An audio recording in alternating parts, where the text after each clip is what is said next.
Hello, I'm Sunny Williams. I'm up here on the International Space Station. So this is Node 2. This is a really cool module. Of course, most of these modules you'll see they have 4 sides and they're put together. That way we could sort of work on a flat plane, either a wall, a floor, another wall, or the ceiling. But you know, again, all you have to do is turn yourself and your reference changes. The reason I'm bringing that up is because this is where 4 out of 6 of us sleep. And so people always ask about sleeping in space. Do you lie down? Are you in a bed? Not really, because it doesn't matter. You don't really have the sensation of lying down. You just sit in your sleeping bag. So here's one sleep station right here. I'm going in right now. You can follow me if you want. So I'm inside. It's sort of like a little phone booth, but it's pretty comfy. I've got a sleeping bag right here that we sleep in, so we don't have sort of like a little bit of a cover. We don't fly all over the place. But you know, you can sleep in any orientation. I have it sleeping, feeling like I'm standing up right now, but like you saw, I'm on the floor. But it doesn't matter if I turn over and I sleep upside down. I can't have it, I don't have any sensation in my head that tells me that I'm upside down, so it really doesn't matter. The sleep station is also like a little office. We've got a computer in here. As you can see, we've got a couple little toys. I've got some books. I've got some clothes and other things that make it sort of like home. I'm coming out. And just for reference, that's one sleep station. This one's another. Right here. There's one on the ceiling, if you want to call it. Right here. And then there's a 4th on the other wall over here. So all of us sleep in a little bit of a circle. All right, come on back. There's more to show you.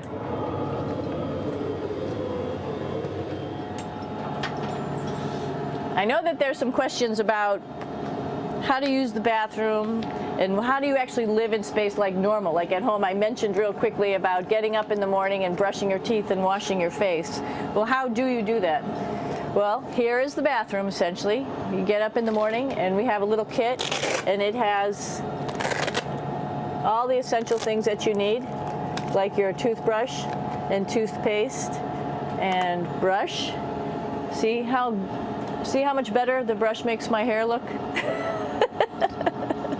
I'm just joking. It still stands up straight. It doesn't matter where you are. It's always going to stand up straight while you're up in space.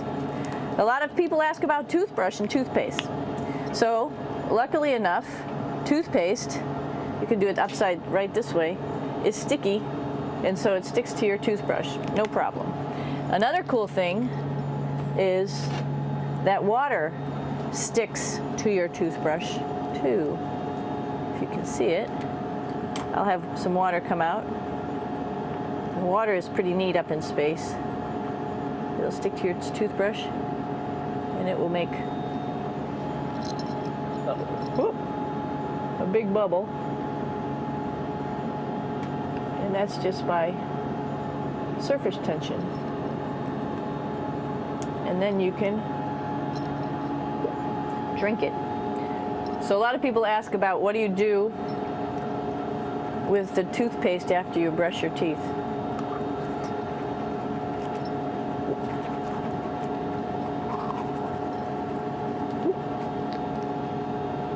Two options. Swallow it, and it's sort of like mouthwash, but it tastes a little gross. Or you can just spit it out in a paper towel, and then you don't have to worry about it. Swallowing thing I wouldn't recommend at home. I'm only up here for 4 months, so it's not that bad. One of the most pressing questions about living in space, of course, is the bathroom. So let's take a look at that little piece of work. Come on in.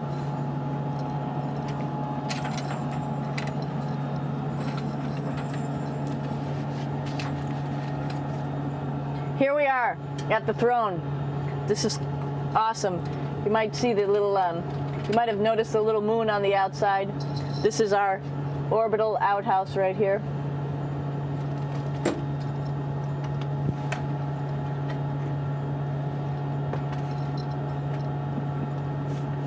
And of course, it serves for two functions. Number two, right here. I'll show you. But you see it's pretty small, so you have to have pretty good aim, and you'll be ready to make sure things get let go the right direction. And it smells a little bit, so I'm closing it up. And that's of course for number two. And this guy right here is for number one. So they're sort of two slightly separate functions, but you can do a little, essentially both, by hanging on right here and doing number one and number two. I might add it's color coded, so you really don't get it mixed up, which is nice. This is yellows for number one. And also there's a selection of paper. People always ask about toilet paper. What do you do with toilet paper? What kind of toilet paper do you have? We have gloves, just because sometimes it does get messy.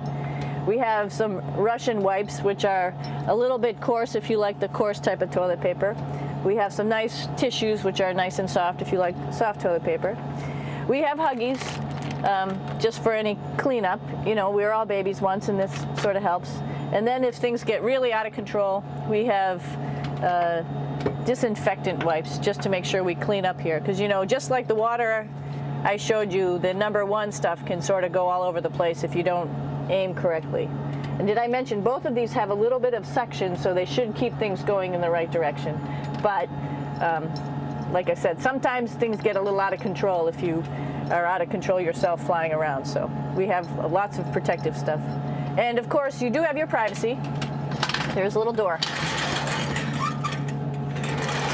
so other people know that you're in there. Here's a pretty cool place. This is sort of like in your house where everybody meets in the morning. After you wash your face, brush your teeth, you want to find something for breakfast. And this is our kitchen. You might notice there's all sorts of foods here. It's like opening the refrigerator. You got all your different stuff that you want to have: drinks, meats, eggs, vegetables, cereals, bread, snacks. And that's a good place. That's where you find all the candy. Side dishes, and then some little power bars just in case. So we have all this type of food. Some of it is dehydrated, and so we have to hydrate it, fill it up with water. Some of it is already made, and then all we have to do is heat it up. So something like this, I'm pulling out barbecued beef brisket. Pretty yummy. Not only is this food made in the US, but we also have food here from Japan. We've got Russian food. As you can see, all these red containers are filled with food that's from Russia.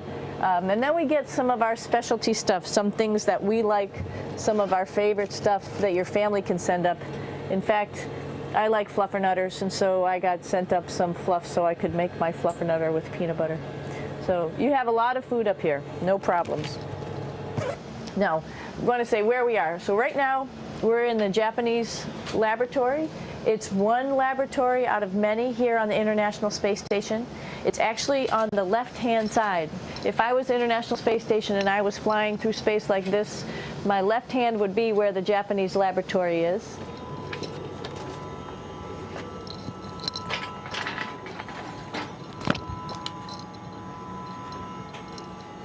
So now again, we're on the right-hand side, all the way on the right of the International Space Station. This is Columbus, the European module. It has science experiments all over. You could see it looks a little bit crowded. And here we do a lot of our medical experiments.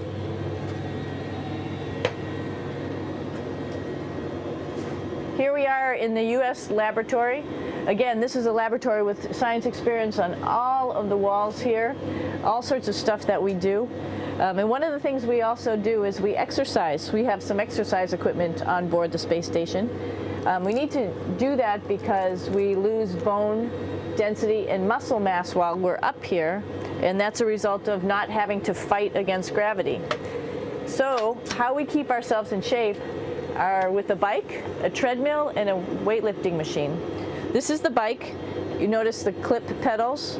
So all you need to do is actually clip your feet in, and then you can start pedaling.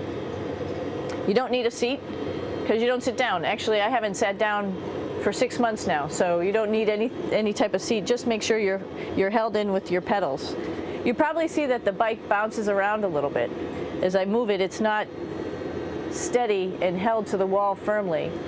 And the reason for that is the space station is pretty big. You saw that there's also solar arrays on the space station. If we start putting any forces into the space station, it's going to make those solar arrays bounce around a little bit. So to prevent that, the machines bounce around a little bit, move around a little bit, and that way we don't put any forces onto the structure of the spacecraft out to the solar arrays.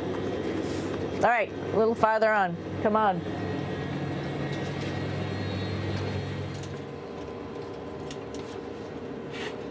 I'm here with my two buddies in the airlock.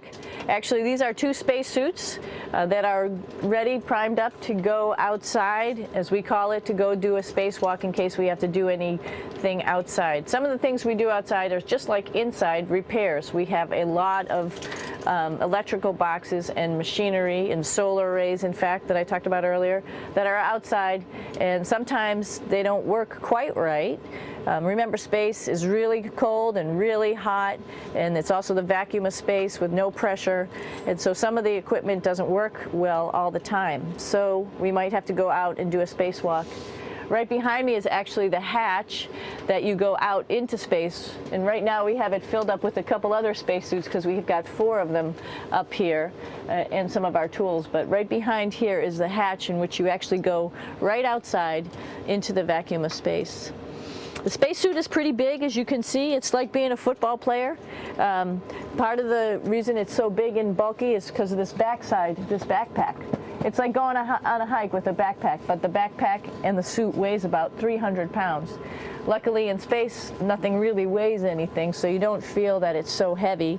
But we need to have such a big suit because that guy back there is essentially the heart of the spacecraft. I call this actually a spacecraft.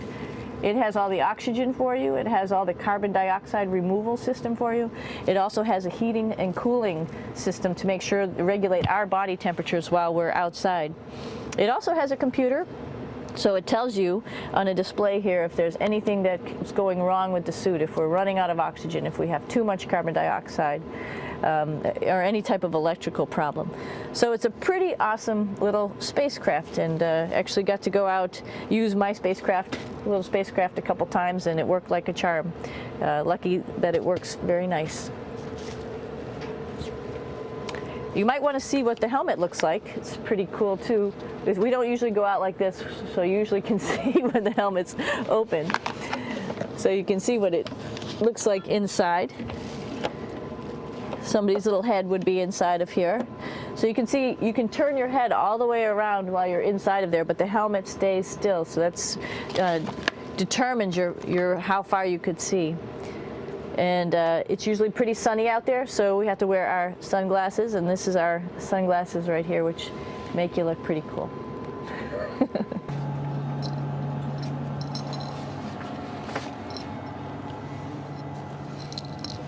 It's like a glass-bottom boat.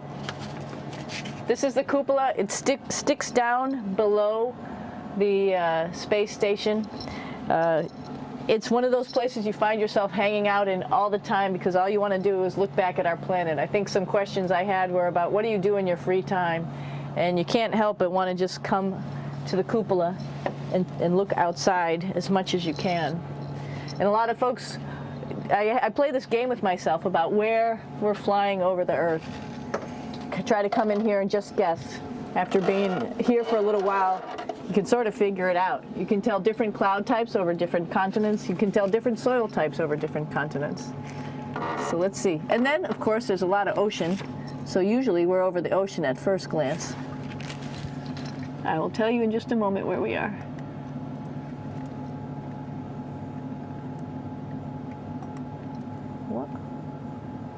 There we go. Oh, right now we are right over Africa. It's a little bit cloudy, as you can tell, but we're right over the continent of Africa. Hey, what's that?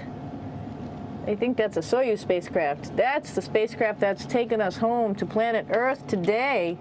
Oh my gosh. We might have to go take a look at that. That's pretty cool. It's a little bit smaller than the rest of the spacecraft, the space station, so you'll see if we go there, it'll be a little bit more crammed.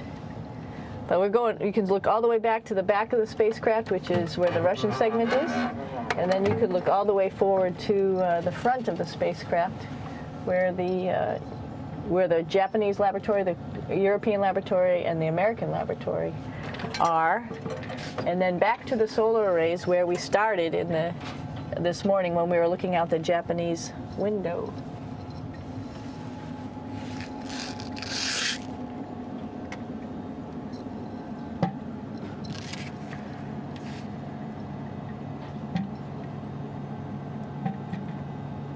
So other questions that were here are, what would you recommend as a job, if so, and to what type of person would want to be an astronaut? I think people who would like to explore, of course people who like math and science, that's what this is all about. We have people in the office who are doctors, teachers, veterinarians, engineers, pilots, so all sorts of people become astronauts, and I think if you see it's just sort of cool, so I think people who like to do a little adventure and like to do cool stuff probably usually become astronauts. Hey, one thing I didn't show you, or I talked about but I didn't show you, was the exercise, another piece of exercise device, which is the advanced resistive exercise, and that's what this is right here. This is ARED, and you could probably see this bar. Let me just do a little bit of maneuvering here. Stand by. You have to set it up just like at any other gym.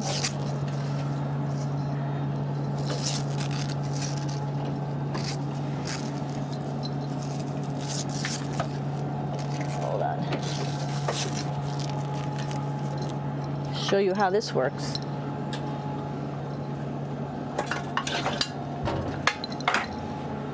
So you can see you can change your attitude just by going from one module to the next, going up from the cupola down here. This is what we call the ARED. And with this, you can lift weights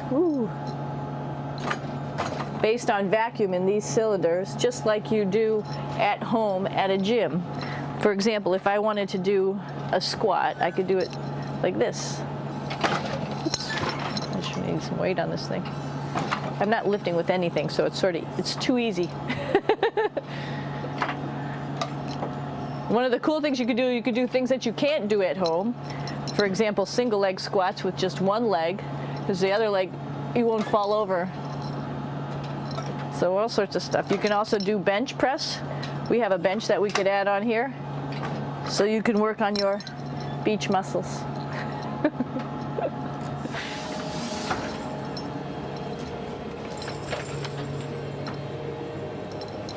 Hey, Aki, what are you doing down there? Crashing things. This is one of the cool things about space, too. It sort of looks like there's a big old hole here, but you don't even think twice about it. You can just jump over the hole. Or, if you want, you can go jump into the hole. I'm coming down. Woo!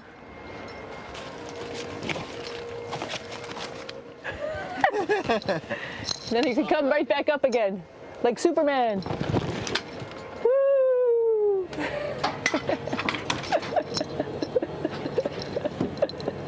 We're lucky we have a really cool big space station that you can fly around in.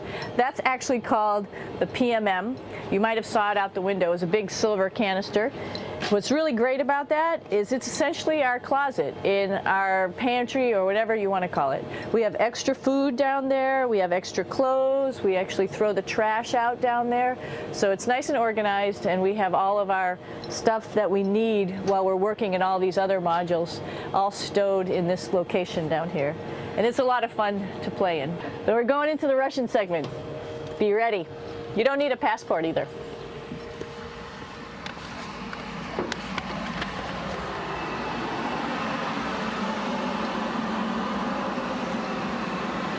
It goes a lot farther back than this.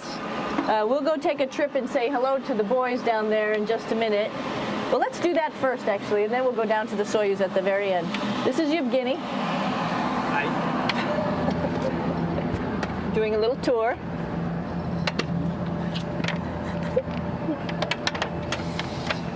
This is the FGB, and what's cool about this module, it is actually the very first piece of the space station that came up in 1998. The space station has been around for about now manned for 12 years, but it's been up in space for about 14 years. And this was the very first. It is like the Russians' PMM. It has a lot of storage, as you can see.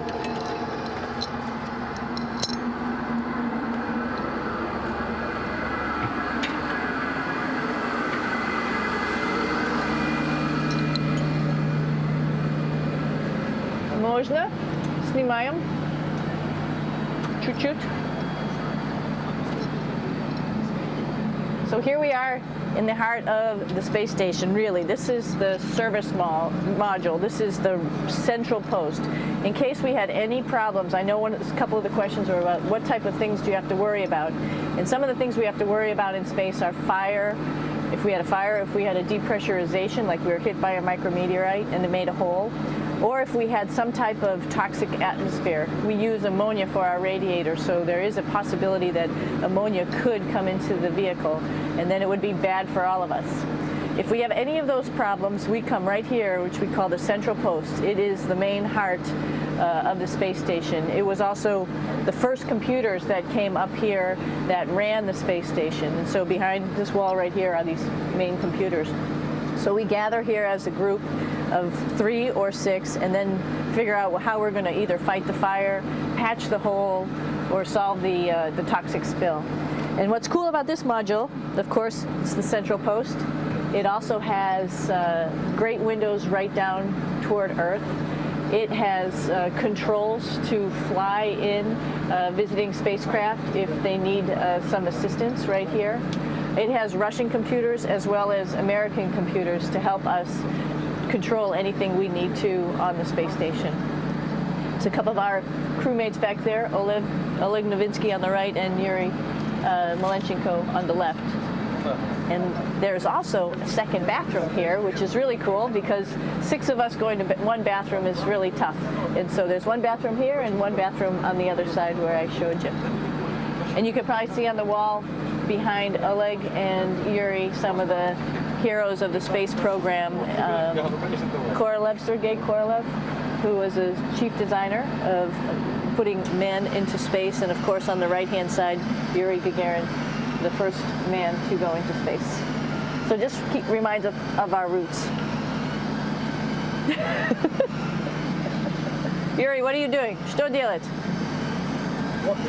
Making coffee. Oh. Black coffee. Yeah. Looks good. Okay. Спасибо. We're going to check out our Soyuz real quick. Make sure it's ready to go. All right, back to the Soyuz.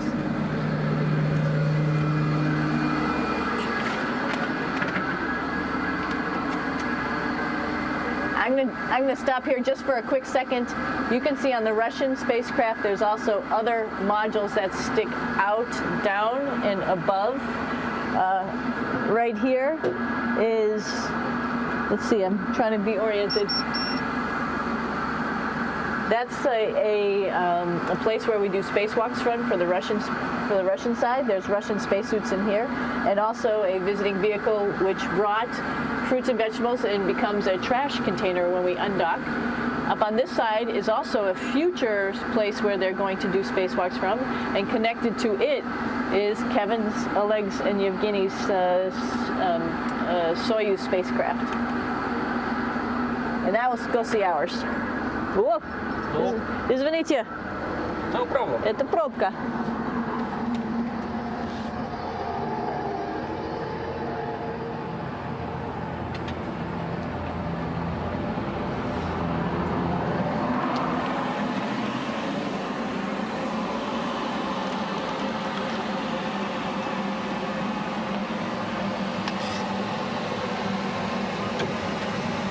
Coming down. cone.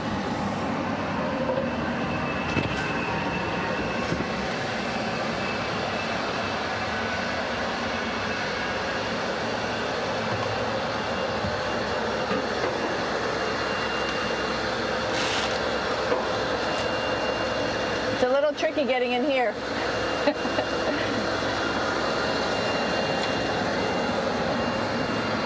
This is the docking probe right here, this big thing. This helps us connect to the spacecraft.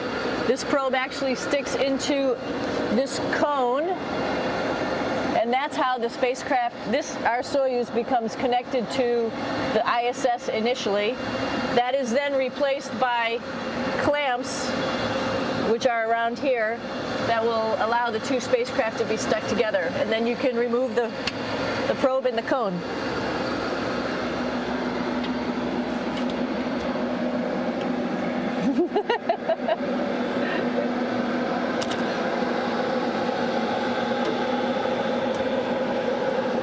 You okay?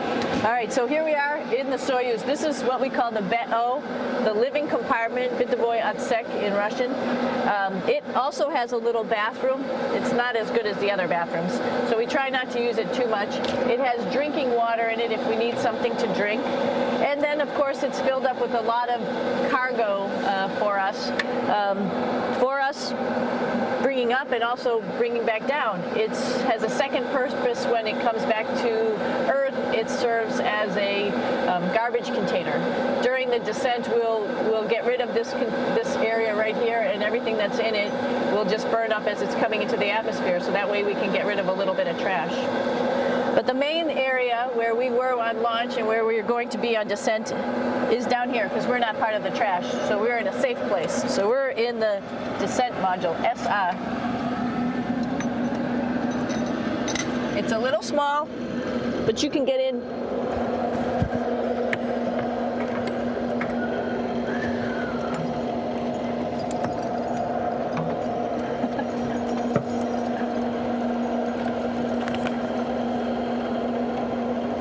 Not sure how well you could see in here.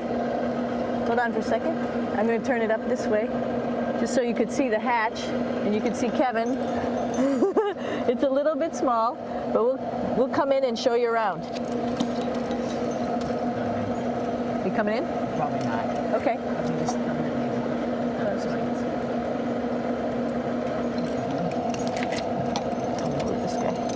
Got to move a couple things. We were just starting to get ready. We're preparing a couple days ago for our ride home. It's a little bit squishy, but everybody asks, how do you sit in the Soyuz? And you sort of sit in your seat like this. The seat is molded to your body, and so you can just sort of squish in here and be pretty relaxed. Everybody has a handmade seat for them. And then, of course, there's a control panel, and that's where we do most of our actions and work right here. There's hand controllers which you can fly the vehicle with, and there's a stick right here primarily used for communications when we're trying to talk to the ground. So 3 of us fit in here. Like I said, it's a little squishy, but somehow it seems like we all managed to get in here and fit pretty well, and it's a pretty safe ride home. You're probably wondering, what's all this junk behind us? Well, it's all of our parachute, first of all, and then it's all of our survival gear, just in case we end up landing in some strange place on the planet and nobody's there to rescue us right away. We have all sorts of survival gear with us, keeping us safe in here. So they've pretty much thought of everything. And we'll be home on the planet within the next 12 hours. Pretty shocking.